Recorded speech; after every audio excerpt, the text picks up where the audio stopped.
समझ नहीं आया महादेव, दशानन को तो सभी जीवों से अभय मिल गया था, फिर श्री राम के जन्म का इससे क्या संबंध? ये बात इतनी निश्चित होकर कैसे कह सकती हैं देवी? तनिक विचार करके देख लीजिए, कहीं कोई जाति प्रजाति छूट ना गई हो। इसमें विचारना क्या? न देव, न असुर, न यक्ष, न राक्षस, न नाग, न पक्षी, न जंतु, न किन्नर, न गंधर्व, न वेताल, न पिशाच, कोई नहीं मार सकता। कोई नहीं?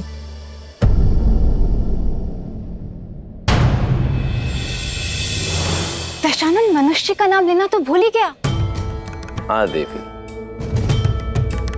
स्वयं को महाज्ञानी और महाबलशाली समझने वाले लोग ऐसे ही महत्वपूर्ण वस्तु या व्यक्ति को तुच्छ समझकर उसकी उपेक्षा करते हैं और विशेष अवसर आने पर उसे भूल जाते हैं।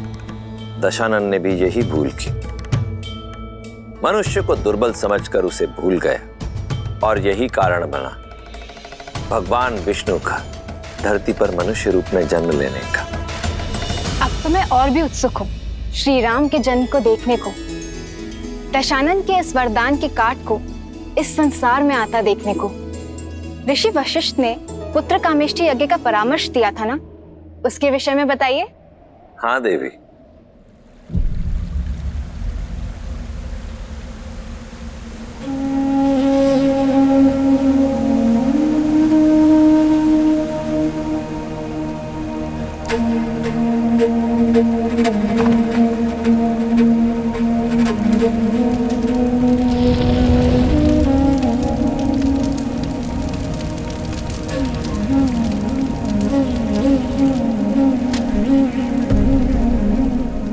ये क्या हो गया मुझसे? ये क्या हो गया? केवल 8 मास का था जब मैंने अपने माता पिता को खो दिया। बचपन से लेकर आज तक आप ही ने पाल पोस कर बड़ा किया है आचार्य। आप ही ने धर्म और अधर्म का भेद समझाया, किंतु फिर भी आज ये बात समझ में आई, ये एक पाप 100 पुण्यों पर भारी पड़ जाता है।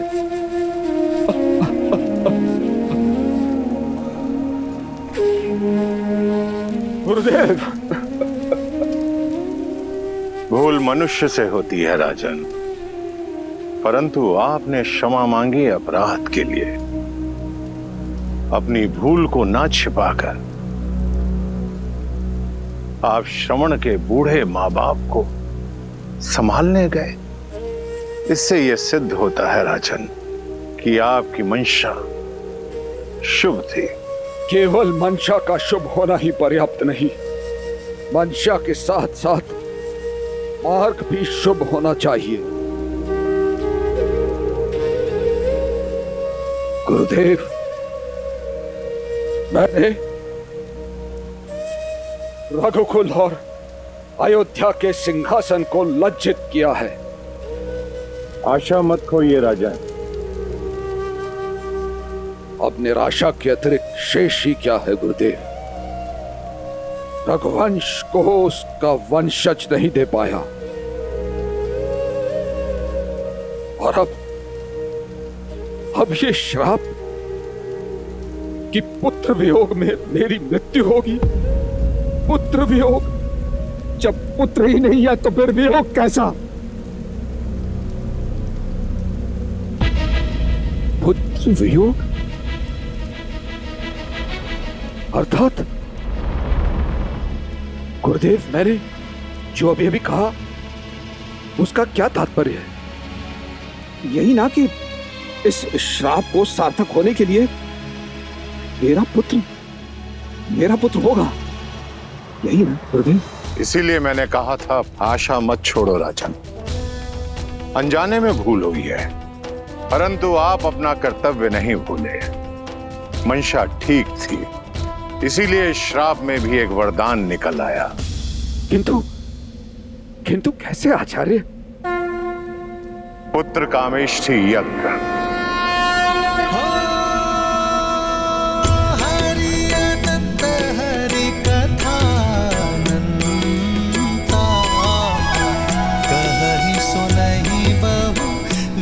सब संता रामचंद्र के चरित सुहाए, कल्प कोटि लगी जाहि न गाए।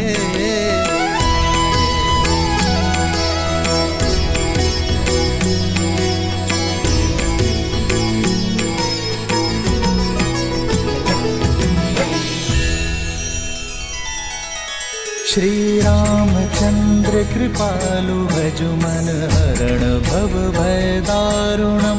नव कंज लोचन कंज मुख कर कंज पद कंजारुणम। सिया राम सिया राम सिया राम सिया राम। आदर्श और मर्यादा की है ये कथा महापावनम। काट मद श्री से मिला दे श्रीमद् रामायणम, श्रीमद् रामायणम। सिया राम सिया राम सिया राम सिया राम।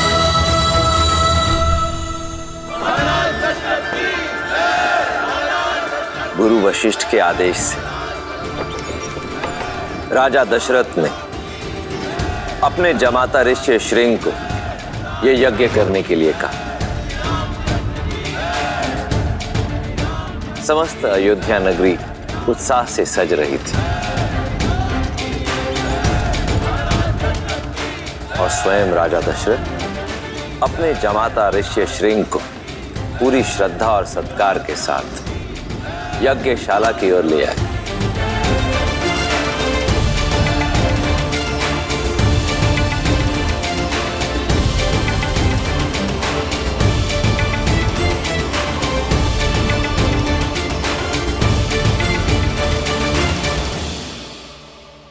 महाराज दशरथ, पुत्र कामेष्ठी यज्ञ हेतु संकल्प लीजिए। जी ईश्वर।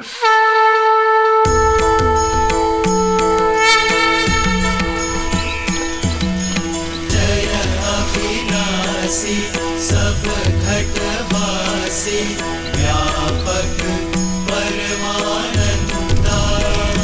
जय जय अविनाशी सब घटवासी, व्यापक परमानंदा।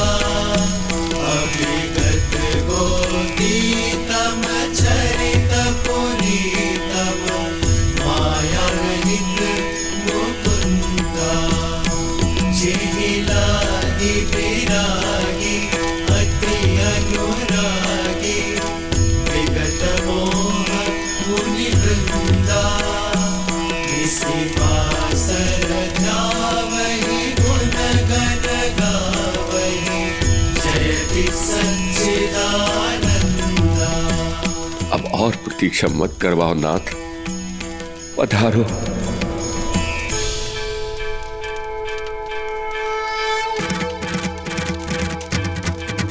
जय जय अविनाशी सब घटवासी, व्यापक परमानंदा। जय जय अविनाशी सब घटवासी, व्यापक परमानंदा। अभिगत गोतीतम चरित पुनीतम, मायारहित मुकुंदा। जिहिलाहि विरागी अति अनुरागी, विगत मोह मुनिवृंदा। इसी भासर ध्यावहि गुण गण गावहि, जयति सच्चिदानंदा। जय जय अविनाशी सब घटवासी, व्यापक परमानंदा। जय जय अविनाशी सब घटवासी, व्यापक परमानंदा।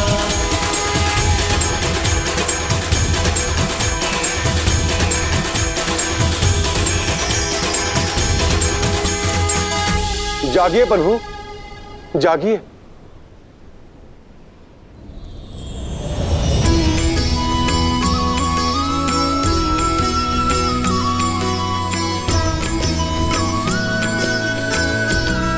प्रभु, धरती रावण के पाप और अत्याचार से पीड़ित है।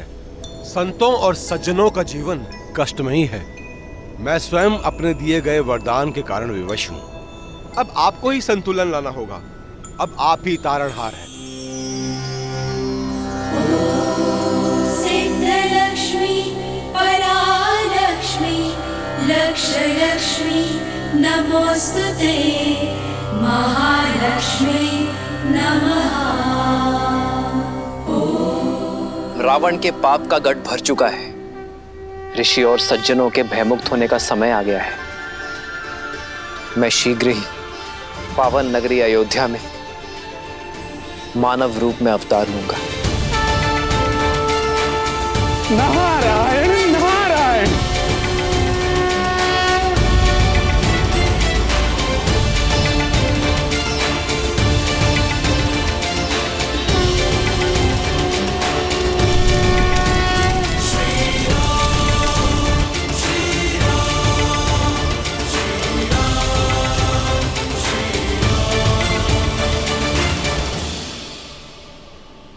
क्या हुआ देवी? मेरे जाने से व्यतीत हो गई। सृष्टि का संतुलन बनाना मेरा कर्तव्य है देवी, और इसी कारणवश मुझे जाना ही होगा। जानती हूँ, और आप जब भी जाते हैं वैकुंठ कुंठित हो जाता है। नारायण आपके कर्तव्य के यज्ञ के लिए वियोग की आहुति हर बार श्री को ही देनी होती है। इस बार नहीं श्री, मेरे इस अवतार का उद्देश्य केवल रावण के वरदान की काट करना नहीं है, बल्कि मर्यादा और आदर्श स्थापित करना है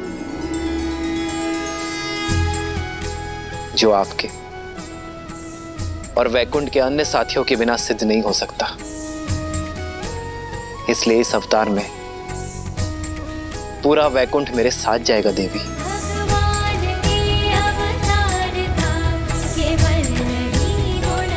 और आप मेरी प्रतिछाया होंगी,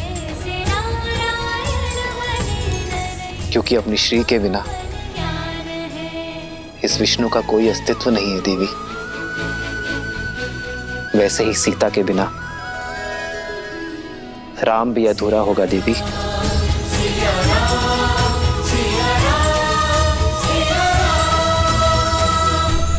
अग्निदेव,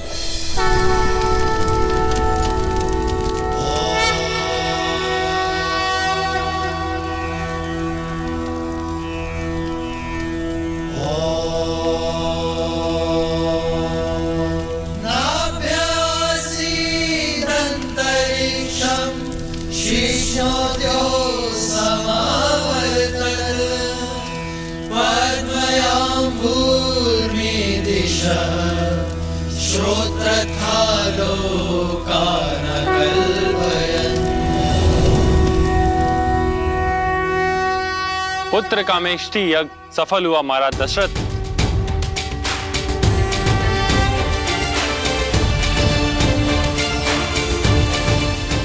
और उसका फल ये पवित्र पायस, इसे अपनी पत्नियों में बांट दीजिए। इसके प्रताप से आपको शीघ्र ही पुत्र रत्नों की प्राप्ति होगी।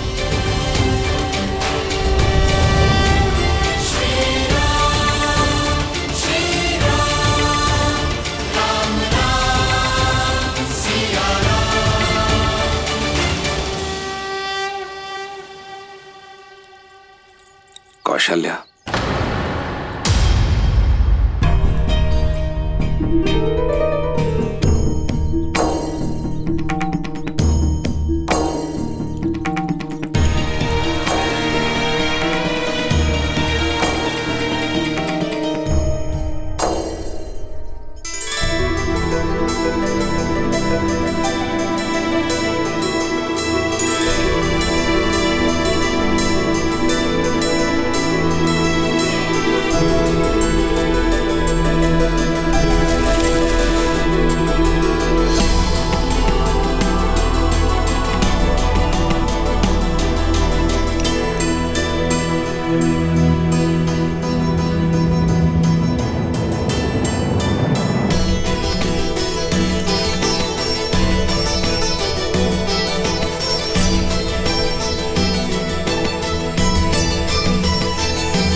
महाराज, क्या मैं पायस का एक भाग सुमित्रा को दे सकती हूँ? ओह, ये भूल भला मुझसे कैसे हो गई?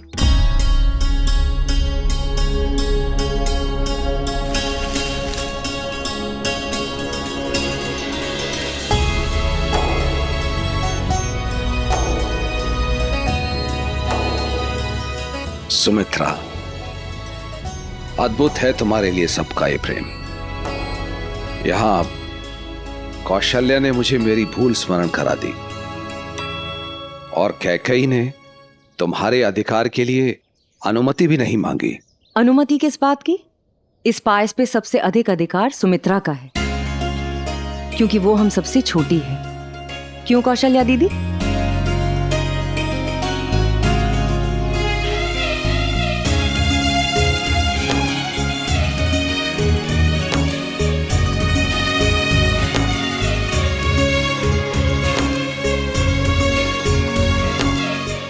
आप दोनों ने सदा ही अपने प्रेम की छाया मुझ पर रखी है दीदी, तो मेरा भी वचन है कि मेरी संतान आप दोनों के पुत्रों की छाया बनकर रहेगी।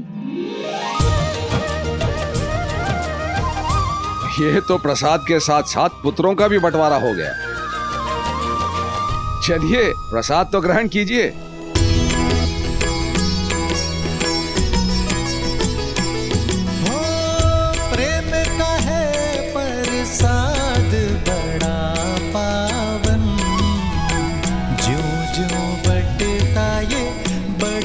सौभागन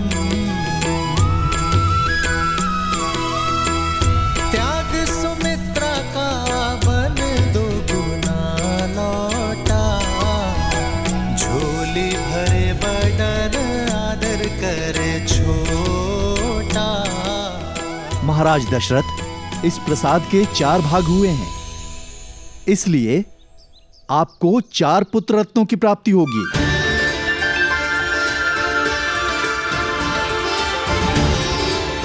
जो दिव्य, असाधारण और परम पराक्रमी होंगे।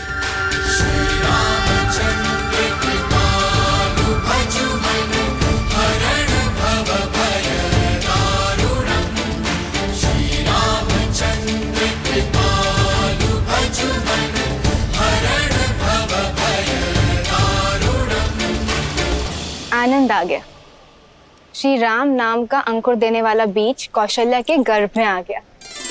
परंतु महादेव, यदि देखा जाए तो नारायण का इस धरती पे अवतार लेने का कारण केवल रावण को मिला वरदान नहीं था। आप भी एक बड़े कारण थे। ना तो आप उसे चंद्रहास देते और ना ही वो इतना शक्तिशाली होता कि संसार के लिए संकट बन जाता। उसे रावण नाम भी तो आपने ही दिया था। हाँ देवी, पर मैंने रावण को जो भी दिया उसके कर्म फल स्वरूप ही दिया। जैसे ब्रह्मदेव ने रावण के तप कर्म का फल उसे वरदान स्वरूप दिया, वैसे ही चंद्रहास भी रावण के कर्म का ही फल थी। आपको वो पल तो स्मरण ही होगा जब अपने अहंकार के मद में चूर दशानन कैलाश पर्वत आया था।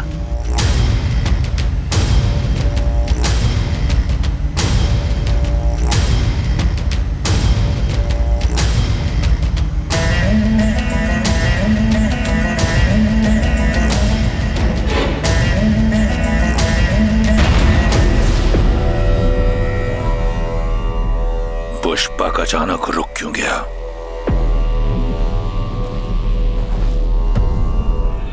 पुष्पक,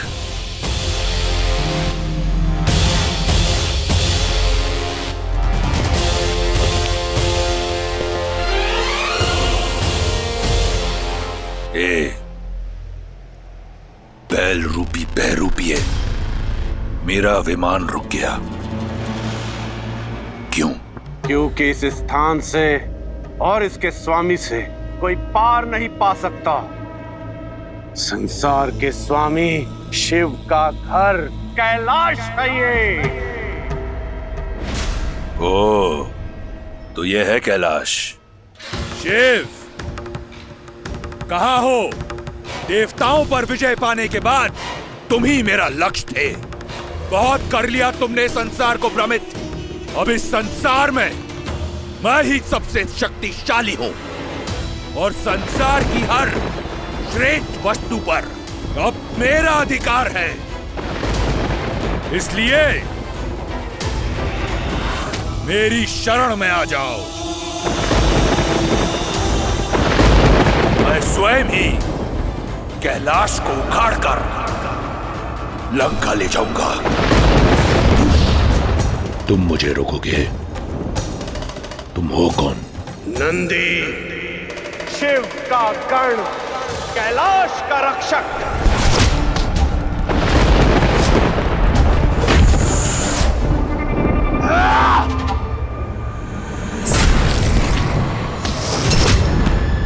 बस इतना ही बल था, बैल से वानर बन गए।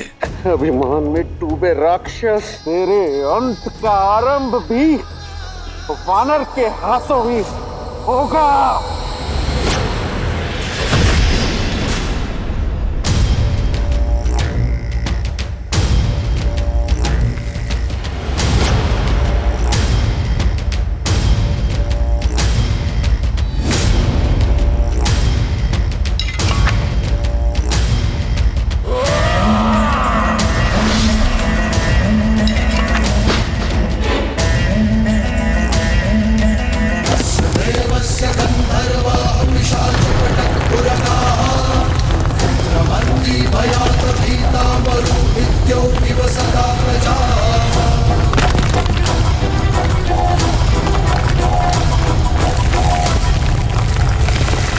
अब देवों का देव भी लंका में रहेगा, मेरी कृपा में।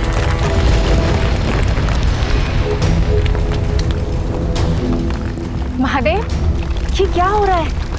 कैलाश में इतनी हलचल।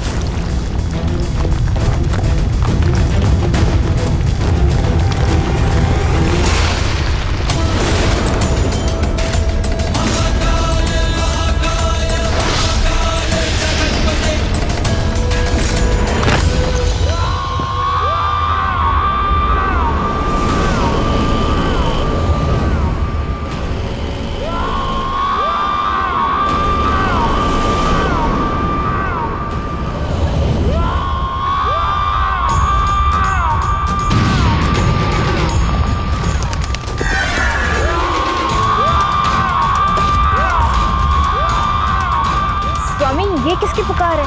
पुकार नहीं, चीख है अहंकार के टूटने की।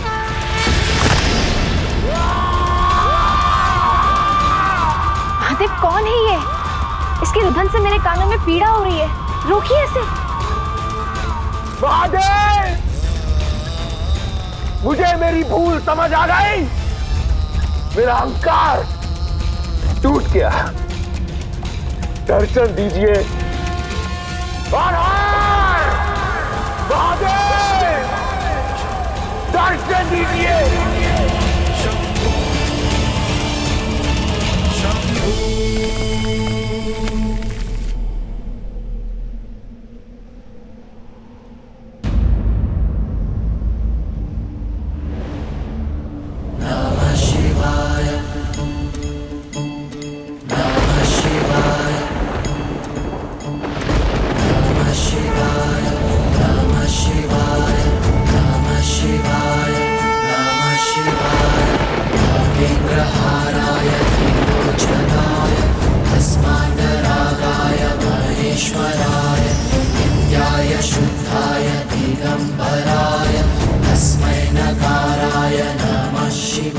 क्षमा महादेव, मैं समझ गया। इस संसार में अगर कोई है जिस पर मेरा कोई वश नहीं, तो केवल आप।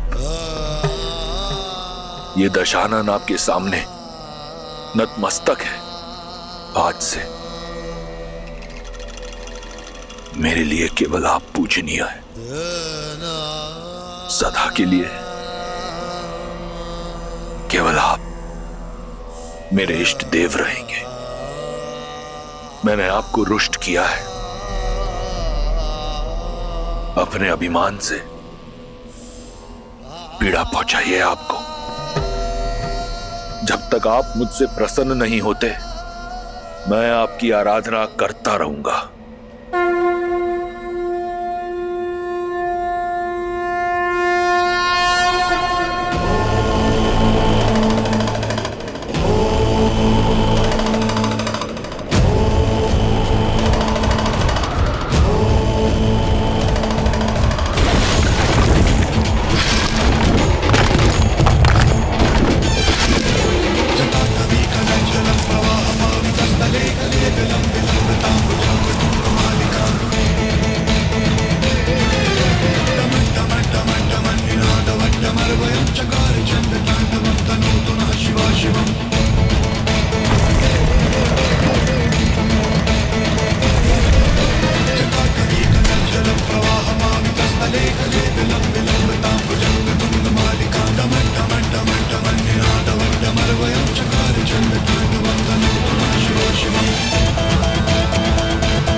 तुम्हारी भक्ति, ज्ञान, इस मंत्र के उच्चारण और इसकी रचना से मैं प्रसन्न हुआ दशानन। तुम्हारे रुदन ने तीनों लोकों को गुंजा दिया, परंतु ये चीत्कार तुम्हारी शारीरिक पीड़ा का नहीं, ये तुम्हारे अहंकार के टूटने का रुदन था। इसलिए आज से ये संसार तुम्हें एक नए नाम से पुकारेगा, रावण।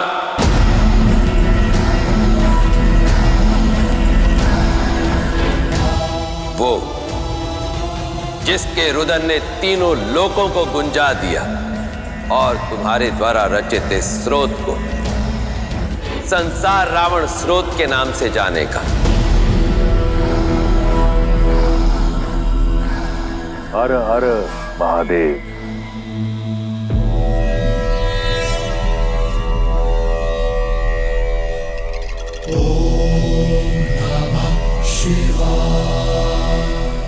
महादेव, मैं सदैव आपका भक्त रहूंगा, परंतु क्या रावण? मेरे रुदान से प्रभावित होकर आपने मुझे रावण नाम दिया, तो क्या मेरी भक्ति से प्रसन्न होकर कुछ नहीं देंगे? आज से केवल आप मेरे इष्ट हैं, मैं किसी और की पूजा अर्चना नहीं करूंगा। मुझे आशीर्वाद दीजिए कि यह संसार केवल रावण नाम को जाने नहीं, परंतु माने भी।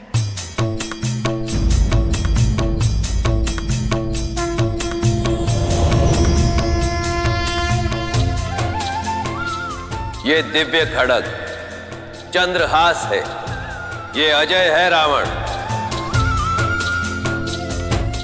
तुम्हारी भक्ति के कर्म फल स्वरूप मैं ये तुम्हें देता हूं।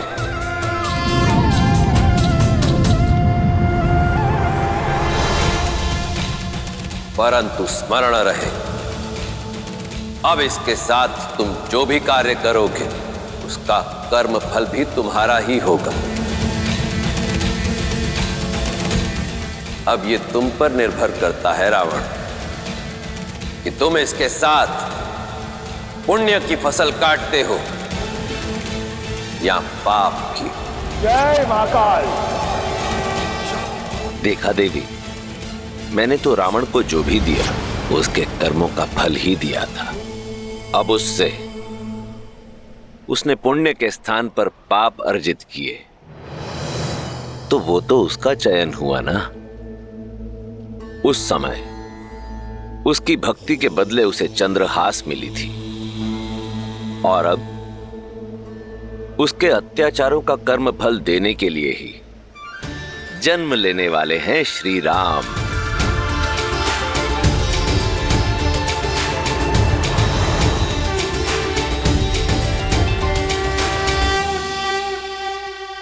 आर्य, पता नहीं ऐसा क्यों लगता है कि मेरे गर्भ में पल रही संतान का मुख मेरे महाविष्णु जैसा है।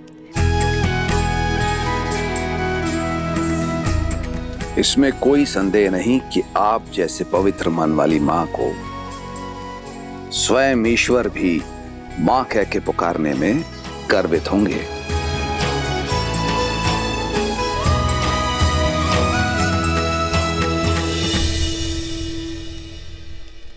पवन की दिशा बदल रही है कैकेयी। कहाँ? पवन तो और शीतल होती जा रही है। आंखें खोलो कैकेयी। अभी तो रानी कौशल्या ने पुत्र जन्मा भी नहीं, तो भी महाराज ने तुम्हारे पास आना बंद कर दिया है और अधिक से अधिक समय रानी कौशल्या के साथ बिता रहे हैं। सीधी सरल बात में भी कुटिलता कैसे ढूंढ लेती हो मंत्र। कौशल्या दीदी बड़ी है, पटरानी है, पूरा दिन हम सबके लिए प्रार्थना करती रहती है। अगर ऐसे समय पर महाराज पूजा कक्ष में उनके साथ अधिक समय बिता रहे तो इसमें समस्या क्या है? इतने वर्षों बाद ये घड़ी आई है। महाराज चिंतित हैं अपने पुत्रों को लेकर, अपनी रानियों को लेकर, और वो भली भांति जानते हैं कि मैं स्वयं की देखभाल कर सकती हूँ। कभी कभी तो मैं सोचती हूँ कि दोष तुम्हारी पीठ में है या तुम्हारी सोच में। सही कहते हैं सब, सुंदर स्त्रियां मूर्ख होती हैं, जैसे कि तुम भोली भाली मूर्ख। मंत्रा,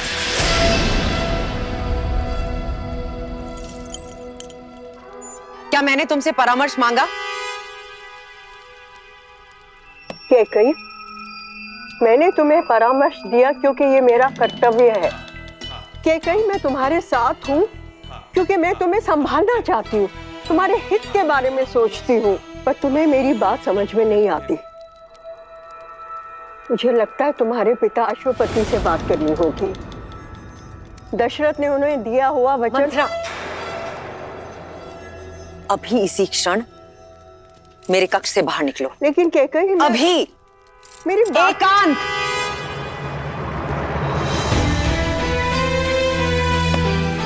प्रणाम महाराज।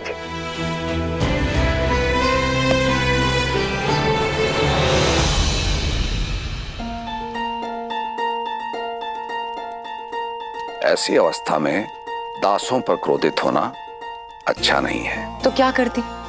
वो बूढ़ी दासी ना। आइए बैठिए। दासी से समस्या है तो ये दास प्रस्तुत है।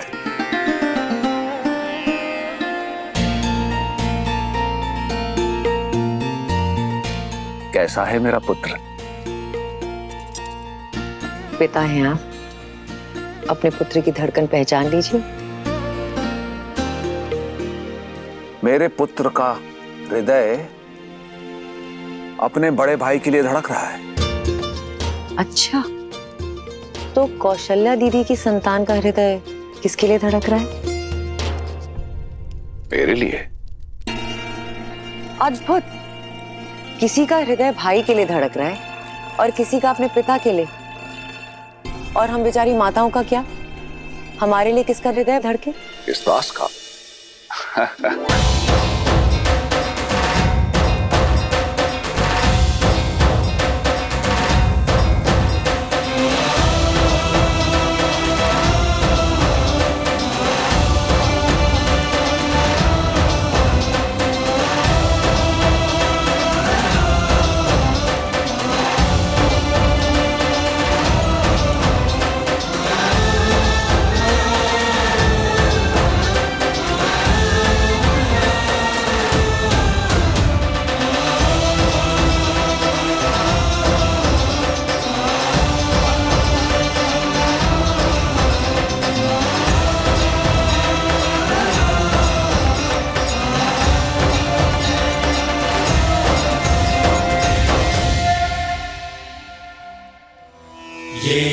आदिते सीमानं नयति प्रजापतिर्महते सौभगाय तेनाहमस्य सीमानं नयामि प्रजामस्य जरदष्टि कृणोमि। सीमांत संस्कार 16 संस्कारों में तीसरा है देवियों। यह संस्कार उस वक्त किया जाता है जब गर्भ में पल रही संतान में सुनने की, समझने और भाव ग्रहण करने की क्षमता आ जाती है। इस संस्कार के भाव हैं कि आने वाली संतान शुभ संस्कार, स्वस्थ मन और शरीर के साथ इस संसार में आए। कैकेयी नरेश महाराज अश्वपति पधार रहे हैं।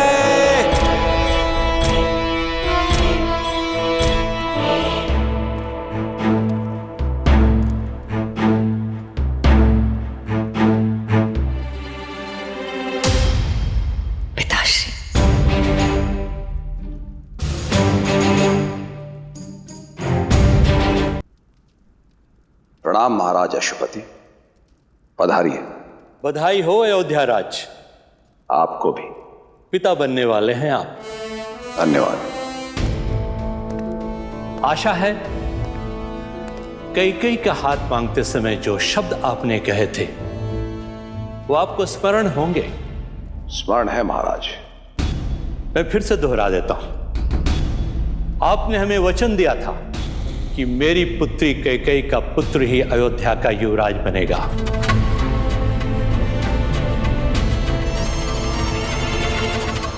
परंतु आपकी तीनों ही रानियां एक साथ गर्भवती हैं।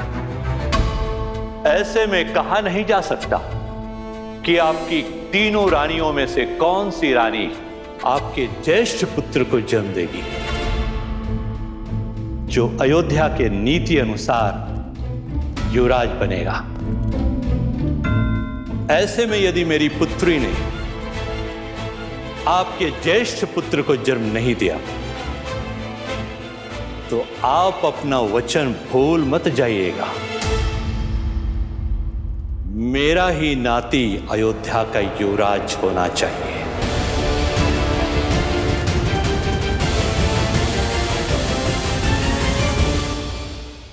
रघुकुल में वचन तोड़ने की प्रथा नहीं है पिताश्री। आपको दिया गया वचन अयोध्यापति अवश्य पूर्ण करेंगे। मेरा पुत्र और आपका नाती ही अयोध्या का राजा बनेगा।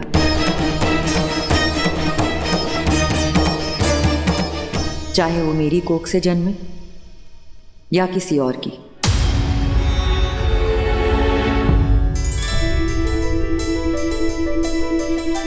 ये कैसे संभव है?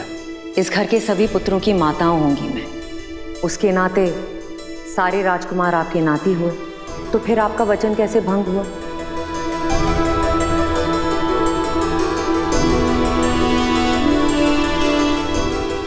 आप अपनी पुत्री के भविष्य के बारे में सोच रही हैं और मैं अपने पुत्र के भविष्य के बारे में। आज मेरा सीमंत संस्कार हुआ है। आज से मेरी कोख में पल रही संतान में चेतना आई है। सब सुन सकता है वो, हर भाव ग्रहण कर सकता है। क्या भाव दूंगी मैं उसे कि उसकी मां एक ऐसे कुल से आती है जहां राजपाट के लिए किसी को वचनबद्ध किया जाता है। अपने लोभ के लिए कुल की नीति को तोड़ दिया जाता है। नहीं पिताश्री, एक पिता अपनी संतान में प्राण डालता है, किंतु एक माता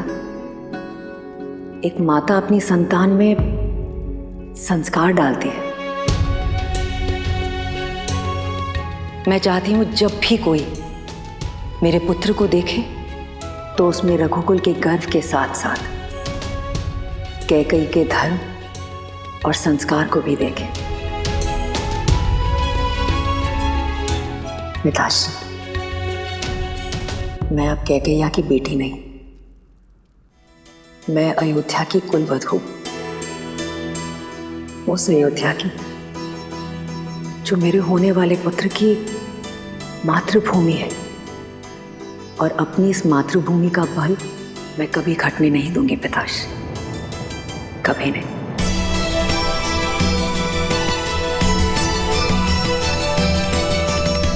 आज मेरी पुत्री बड़ी हो गई है। गर्व है मुझे कि आज मैं एक ऐसी पुत्री का पिता हूं जिसने अपने पति का मन पढ़ा और अपने ससुराल की मर्यादा को रखने के लिए इतना निस्वार्थ निर्णय लिया। मैं पुत्री किसकी हूं? मेरी। और तुम्हारा पुत्र भी तुम्हारी ही भांति सदा निस्वार्थ रहेगा और धर्म के मार्ग पर चलेगा। कैकेयी,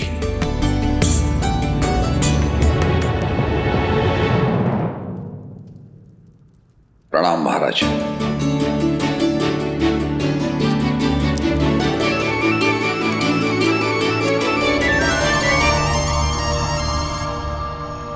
कैकेयी, तुम छोटी होकर भी आज सबसे बड़ी हो गई। मन करता है प्रति क्षण तुम्हें वर देता रहा। नहीं नहीं नहीं नहीं, मेरे पास इतनी बुद्धि नहीं है। वर्षों पहले जो 2 बार आपने दिए थे, अब तक नहीं समझ पाई उनका क्या करूं। आप बस मुझे प्रेम देते रहिए, उसमें कोई बुद्धि नहीं लगती।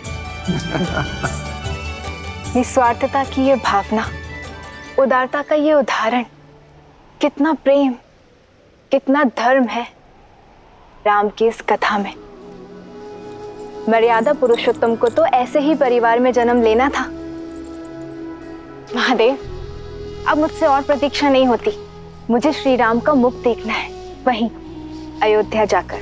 तो प्रतीक्षा को समाप्त करते हैं देवी और प्रस्थान करते हैं अयोध्या नगरी की ओर, जहां समस्त अयोध्यावासी प्रतीक्षारत है अपने युवराज के जन्म के लिए।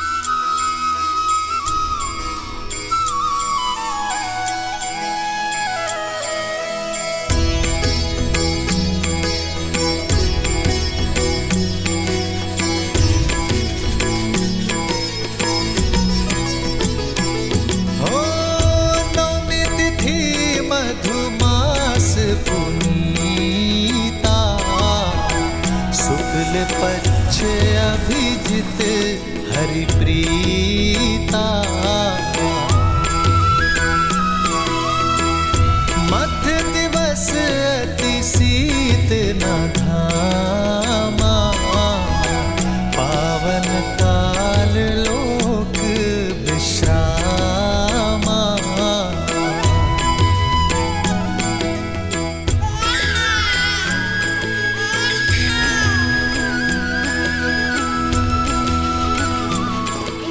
महाराज, बधाई हो, दशरथ नंदन आए हैं।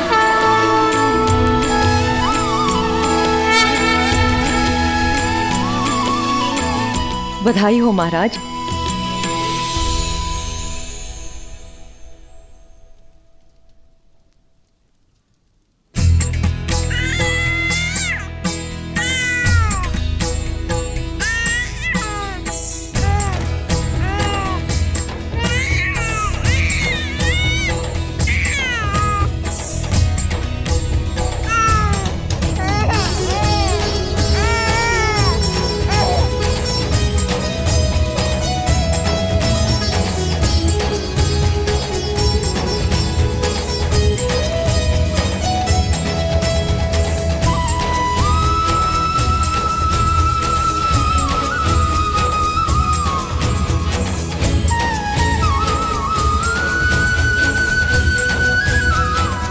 मेरा पुत्र,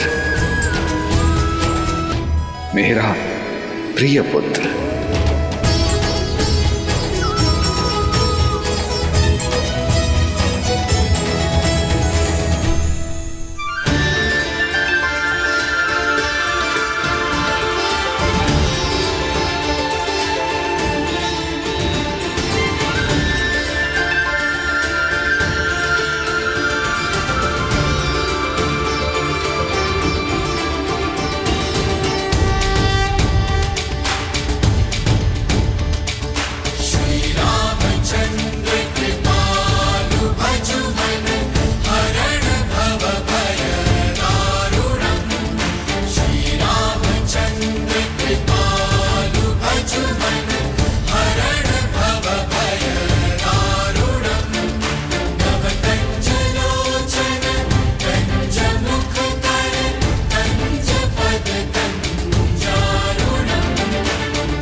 अयोध्या के युवराज की, अयोध्या के युवराज की।